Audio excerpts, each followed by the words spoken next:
Dobri din. Kamusta naman ang buhay-buhay? Kami nasa punto na naman kami ng buhay namin ng kasama ko na gusto na naman naming umuwi. Dahil sa mga katrabaho naming sobrang attitude at sobrang tamad na kulang na lang kami na lang talaga lahat ang gumawa. Kaya kayo kung mag-abroad kayo, siguraduhin yung buo ang loob nyo. Yung mga tao dito sobrang daming katauhan sa iisang muka.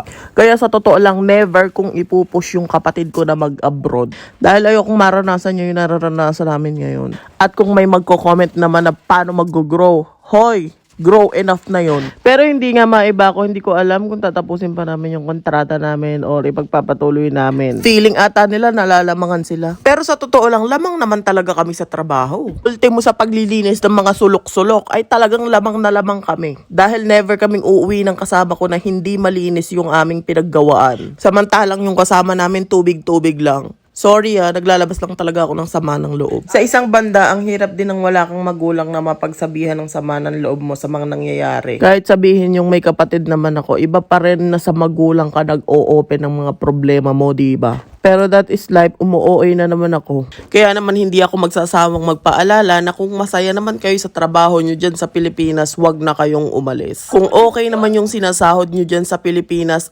dyan na lang kayo. Dahil hindi nyo alam yung mapupuntahan nyo dito kung maganda ba, masaya ba. Sa lahat naman ng kumpanya may makakatrabaho ka talagang buwisit. By the way, yung niluluto ko nga pala na yan is rice noodles. Na parang sotanghon style yung pagluluto ko sa kanya. Unlike any other noodles, mas masarap tong rice noodles. Kasi pati yung lasa nung sabaw is lumalasa dun sa noodles itself. Pero mas masarap na luto dyan is parang papansit style na walang sabaw. Madalas kong ginagamit dyan yung mga leftover na chicken. Pero depende, kahit ano naman ang ilagay nyo dyan, okay naman. At yun lang for today's video. Sana yung nagustuhan nyo ang sama ng loob ko. Maki-follow naman po, pa-like and share. And kung ayaw nyo naman, mag-scroll up na lang kayo. Bye-bye!